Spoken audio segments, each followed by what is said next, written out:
क्या होता है जब एक छोटा मोटा चोर भगवान गणेश के दिन की सबसे बड़ी चोरी में फंस जाता है? क्या होता है जब लक, टाइमिंग और कैओस एक साथ मिल जाएं?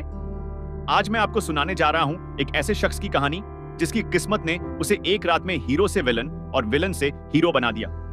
तो चलिए शुरू करते हैं गैम गैम गणेशा की मजेदार और थ्रिलिंग कहानी। हैदराबाद शहर, यहां रहता है गणेश, एक छोटा मोटा कॉनमैन। वो कोई बड़ा क्रिमिनल नहीं है, बस छोटे छोटे स्कैम्स करके अपना गुजारा चलाता है। कभी किसी को फेक लॉटरी टिकट बेच दी, कभी किसी से झूठा बिजनेस प्रपोजल करके पैसे ऐंठ लिए। गणेश की लाइफ में कोई बड़ा प्लान नहीं है, वो बस दिन ब दिन जीता है। उसका एक बेस्ट फ्रेंड है वसु, जो उसके सारे छोटे मोटे काम में साथ देता है। दोनों मिलकर लोकल एरिया में अपना धंधा चलाते हैं। लेकिन गणेश के दिल में एक सपना है। वो एक लड़की को पसंद करता है, निधि। निधि एक सिंपल और ऑनेस्ट लड़की है। वो एक कैफे में काम करती है। गणेश उससे जेन्युइनली प्यार करता है, लेकिन उसे डर है कि अगर निधि को उसकी असलियत पता चल गई तो वो उससे दूर हो जाएगी। तो गणेश निधि के सामने खुद को एक ऑनेस्ट बिजनेसमैन के रूप में प्रेजेंट करता है। वो कहता है कि उसका एक स्मॉल एक्सपोर्ट बिजनेस है। निधि उस पर विश्वास कर लेती है और दोनों की फ्रेंडशिप शुरू हो जाती है। एक दिन गणेश और वासु को एक बड़ा अपॉर्चुनिटी मिलता है। उन्हें पता चलता है कि शहर के एक बड़े बिजनेसमैन किशोर के घर में बहुत सारा काला धन रखा है। किशोर एक करप्ट आदमी है जो इलीगल तरीके से पैसा कमाता है। गणेश सोचता है, अगर मैं यह पैसा चुरा लूं तो मैं निधि को इंप्रेस कर सकता हूं, फिर मैं एक अच्छी जिंदगी शुरू कर सकता हूं। वो और वासु प्लानिंग शुरू करते हैं, लेकिन यह प्लानिंग इतनी आसान नहीं है। किशोर का घर हेविली गार्डेड है। सीसीटीवी कैमरास हैं, सिक्योरिटी गार्ड्स हैं और एक हाईटेक अलार्म सिस्टम है। इसी बीच गणेश को पता चलता है कि गणेश चतुर्थी का फेस्टिवल आने वाला है। इस दिन पूरा शहर सेलिब्रेशन मोड में होता है और सिक्योरिटी थोड़ी लूज हो जाती है। गणेश को एक आइडिया आता है। वो प्लान बनाता है कि गणेश चतुर्थी की रात को, जब सब लोग विसर्जन में बिजी होंगे, तब वो किशोर के घर में घुसकर पैसा चुरा लेगा। गणेश चतुर्थी का दिन आता है। पूरा शहर गणेशा की पूजा में डूबा हुआ है।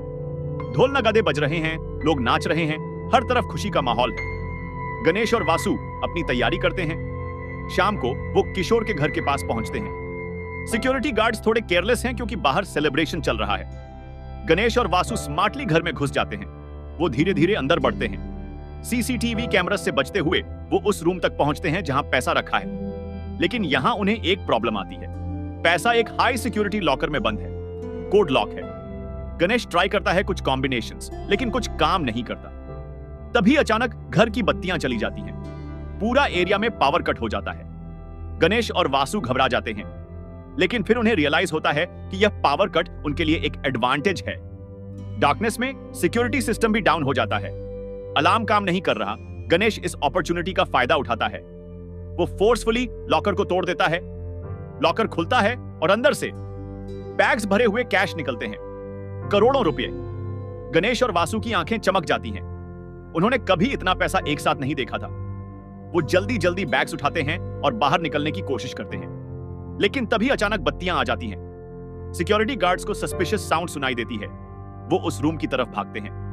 गणेश और वासु पैनिक में घर से भाग निकलते हैं। उनके हाथ में पैसे के बैग्स हैं। सिक्योरिटी गार्ड्स उनके पीछे भागते हैं, लेकिन बाहर गणेश चतुर्थी की भीड़ इतनी ज्यादा है कि गणेश और वासु इजीली भीड़ में घुल जाते हैं। वो एक सेफ प्लेस पर पहुंचते हैं, एक अबैंडन्ड वेयरहाउस। वहां वो बैग्स खोलते हैं, लेकिन यहां उन्हें एक बड़ा शॉक लगता है। बैग्स में सिर्फ पैसा नहीं है, एक बैग में कुछ डॉक्यूमेंट्स भी हैं, इंपॉर्टेंट फाइल्स, कॉन्ट्रैक्ट्स और एक मेमोरी कार्ड। गणेश उस मेमोरी कार्ड को देखता है और सोचता है कि इसमें क्या हो सकता है। वो अपने फोन में मेमोरी कार्ड लगाता है और फाइल्स चेक करता है, और फिर वो सब कुछ समझ जाता है। मेमोरी कार्ड में कुछ वीडियोस हैं, कॉम्प्रोमाइज करने वाली वीडियोस, कुछ हाई प्रोफाइल पॉलिटिशियंस और बिजनेसमैन की स्कैंडलस क्लिप्स। गणेश रियलाइज करता है कि किशोर सिर्फ एक बिजनेसमैन नहीं है, वो एक ब्लैकमेलर है। वो इन वीडियोस का यूज करके पावरफुल लोगों को ब्लैकमेल करता है और उनसे पैसा वसूलता है। गणेश और वासु के हाथ अब सिर्फ पैसा नहीं, बल्कि बहुत बड़ा एविडेंस लग गया है। लेकिन इसी बीच उन्हें पता चलता है कि किशोर ने पूरे शहर में उन्हें खोजने के लिए अपने लोग लगा दिए हैं। अगले दिन गणेश नॉर्मल लाइफ जीने की कोशिश करता है। वो निधि से मिलने जाता है, लेकिन उसका दिमाग पूरी तरह से उलझा हुआ है। निधि नोटिस करती है कि कुछ गड़बड़ है। वो पूछती है, गणेश तुम आज कुछ परेशान लग रहे हो, सब ठीक है? गणेश झूठ बोलता है, हाँ बस थोड़ा बिजनेस टेंशन है। लेकिन निधि को भरोसा नहीं होता। वो फील करती है कि गणेश कुछ छुपा रहा है। इसी बीच किशोर अपनी इन्वेस्टिगेशन शुरू करता है। उसे पता चलता है कि जिसने उसका घर लूटा है वो कोई प्रोफेशनल थीफ नहीं बल्कि एक लोकल स्मॉल टाइम कॉनमैन है। वो गणेश का पता लगाने में लग जाता है। किशोर के पास एक डेंजरस टीम है। वो लोग रूथलेस हैं। वो पूरे शहर में गणेश को ट्रैक करने की कोशिश करते हैं। गणेश को धीरे धीरे रियलाइज होता है कि वो बहुत बड़ी मुसीबत में फंस गया है। वो सोचता है कि क्या करे, पैसा रख ले या पुलिस को सब कुछ दे दे। लेकिन अगर वो पुलिस को देता है तो उसकी असलियत निधि के सामने आ जाएगी, और अगर वो पैसा रखता है तो किशोर उसे मार डालेगा। वो वासु से डिस्कस करता है। वासु कहता है, भाई हम पैसा लेकर शहर छोड़ सकते हैं, किशोर को कभी पता नहीं चलेगा। लेकिन गणेश को निधि छोड़कर जाना नहीं है। वो उससे प्यार करता है। एक रात किशोर के लोग गणेश को ट्रैक कर लेते हैं। वो उसके घर पर अटैक करते हैं, लेकिन गणेश पहले ही भाग चुका होता है। उसने अपना सारा सामान और पैसे को एक दूसरी सेफ लोकेशन पर शिफ्ट कर दिया है। किशोर फ्रस्ट्रेट हो जाता है। वो अब डायरेक्ट एक्शन लेने का डिसाइड करता है। वो पुलिस को ब्राइब देकर गणेश के खिलाफ एक फेक केस फाइल करवा देता है। पुलिस गणेश को वांटेड क्रिमिनल घोषित कर देती है। अब गणेश के लिए सिचुएशन और भी कॉम्प्लिकेटेड हो जाती है। वो न तो किशोर से बच सकता है न ही पुलिस से। इसी बीच निधि को न्यूज में गणेश का वांटेड पोस्टर दिखता है। वो शॉक्ड रह जाती है। उसे समझ नहीं आता कि जिस गणेश को वो एक ऑनेस्ट बिजनेसमैन समझती थी वो एक्चुअली एक क्रिमिनल है। निधि गणेश को कॉल करती है। वो रोते हुए पूछती है, तुमने मुझसे झूठ क्यों बोला? तुम एक्चुअली कौन हो? गणेश के पास कोई जवाब नहीं है। वो बस इतना कहता है, निधि मैंने जो भी किया तुम्हारे लिए किया। मैं तुम्हें इंप्रेस करना चाहता था। निधि कहती है, मुझे पैसे या इंप्रेशन की नहीं, सच्चाई की जरूरत थी। तुमने मुझे धोखा दिया। वो कॉल काट देती है। गणेश टूट जाता है। अब गणेश के सामने सिर्फ एक ही रास्ता है, सच्चाई सामने लाना। वो डिसाइड करता है कि वो उस मेमोरी कार्ड को पब्लिक करेगा।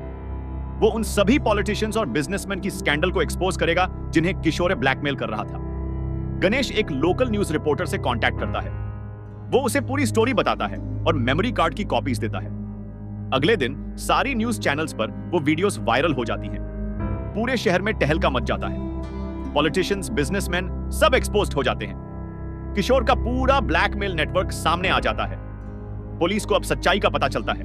वो किशोर को अरेस्ट कर लेती है। गणेश के खिलाफ लगे सारे झूठे चार्जेस ड्रॉप हो जाते हैं, लेकिन फिर भी गणेश को उसकी असली क्राइम्स के लिए फेस करना पड़ता है। पुलिस उसे भी अरेस्ट करती है थेफ्ट के लिए, लेकिन जज गणेश की हिम्मत देखकर और उसके द्वारा बड़े करप्शन को एक्सपोज करने के कारण उसे कम सजा देता है। गणेश को सिर्फ 6 महीने की जेल हो जाती है। जेल में बैठा गणेश सोचता है अपनी पूरी जर्नी के बारे में। उसने चोरी की थी, झूठ बोला था, लेकिन आखिर में सच्चाई का साथ दिया। 6 महीने बाद गणेश जेल से बाहर आता है। वो सीधे निधि से मिलने जाता है। निधि कैफे में काम कर रही होती है। गणेश उसके सामने जाकर कहता है, निधि मैं जानता हूं मैंने तुम्हारे साथ गलत किया, लेकिन मैं बदल चुका हूं। अब मैं एक ऑनेस्ट जिंदगी जीना चाहता हूं। निधि उसे देखती है। उसकी आंखों में अब वो नफरत नहीं है। वो कहती है, गणेश मुझे तुमसे प्यार नहीं है, लेकिन मैं तुम्हें माफ कर देती हूं। तुमने आखिर में सही काम किया। गणेश स्माइल करता है। उसे निधि का प्यार नहीं मिला, लेकिन उसकी माफी मिल गई और यह उसके लिए काफी है। वो वहां से चला जाता है। अब उसे एक नई जिंदगी शुरू करनी है, एक ऑनेस्ट जिंदगी। कुछ महीने बाद गणेश अब एक छोटा सा बिजनेस चला रहा है, लेजिटिमेट बिजनेस। वो अब लोगों को ठगता नहीं बल्कि ऑनेस्ट तरीके से काम करता है। वासु भी उसके साथ है।